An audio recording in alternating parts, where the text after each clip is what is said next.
लोकसभा चुनाव 2024 के लिए आचार संहिता लागू होने से पहले ही टिहरी, नैनीताल और अल्मोड़ा सीट पर प्रत्याशियों की घोषणा कर भाजपा ने मुख्य विपक्षी दल कांग्रेस पर दबाव बढ़ा दिया है।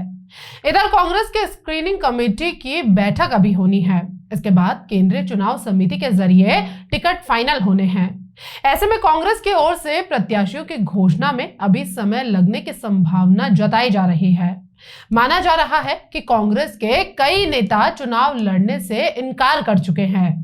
पिछले लोकसभा चुनाव में कांग्रेस ने टिहरी से प्रीतम सिंह, अल्मोड़ा से प्रदीप टम्टा और नैनीताल से हरीश रावत को प्रत्याशी बनाया था। इस बार अल्मोड़ा में प्रदीप टम्टा की दावेदारी को छोड़कर शेष 2 सीटों पर स्थिति बदली हुई है। कथित तौर पर टिहरी से प्रीतम सिंह चुनाव लड़ने के इच्छुक नहीं है और हरिद्वार में पूर्व में उत्तराखंड के मुख्यमंत्री रहे हरीश रावत कभी हां और कभी ना की स्थिति में दिखाई देते हैं। कई बार अपने बयानों में वो बोल चुके हैं कि उन्हें इस बार चुनाव लड़ने में कोई रुचि नहीं है, पर नेता अक्सर बोलते कुछ हैं और सोचते कुछ हैं। फिलहाल उत्तराखंड लोकसभा सीटों पर चेहरों को लेकर कांग्रेस में असमंजस बना हुआ है।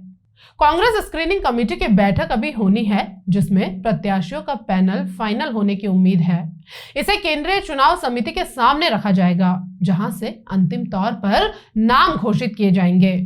वैसे ना करते नेताओं से पार्टी को हाँ की उम्मीद है। इस बार कांग्रेस के प्रमुख नेताओं के लोकसभा चुनाव नहीं लड़ने की इच्छा जताए जाने से भी पार्टी में टिकटों का मंथन अतिरिक्त समय ले सकता है। गौरतलब है कि पिछले चुनाव में भी कांग्रेस ने नामांकन से एक दिन पहले ही प्रत्याशियों की घोषणा की थी।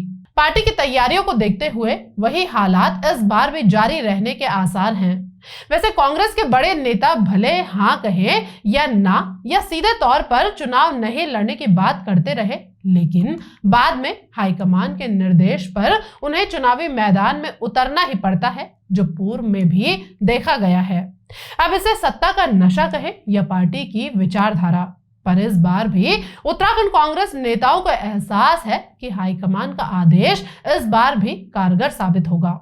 भले कांग्रेस अब तक अपने चुनावी सिपह सालार की घोषणा ना कर पाई हो, पर वार प्रतिवार का दौर जारी है।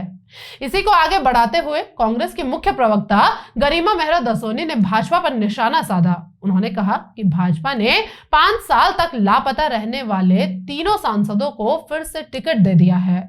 कहा कि भाजपा ने एक मुहिम चलाई थी, जिसके तहत सभी सांसदों ने गांव गोद लिए थे।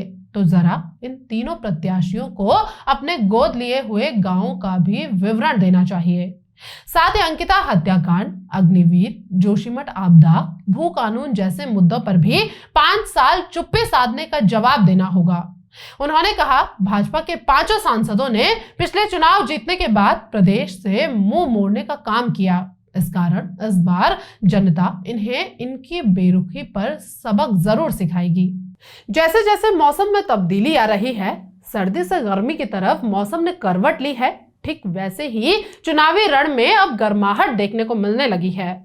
यहाँ यानी उत्तराखंड में 2 प्रमुख पार्टियों में यानी भाजपा और कांग्रेस में मुकाबला होता आया है। इसके साथ ही उत्तराखंड के अस्तित्व की लड़ाई लड़ने वाली पहाड़ी पार्टी के तौर पर पहचान रखने वाले उत्तराखंड क्रांति दल अपने अस्तित्व को तलाशते तलाशते गुम होती जा रही है। तो राजनीति का दौर इन्हीं 2 पार्टियों के बीच में पिछले 22 सालों से देखने को मिला है।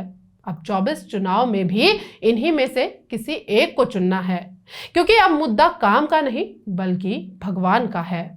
फिलहाल इस खबर में बस इतना ही। आपके इस खबर पर क्या राय है, हमें कमेंट बॉक्स में जरूर बताएं। अगर आपको हमारा ये वीडियो पसंद आए तो इसे लाइक करें, सब्सक्राइब करें और शेयर करना ना भूलें।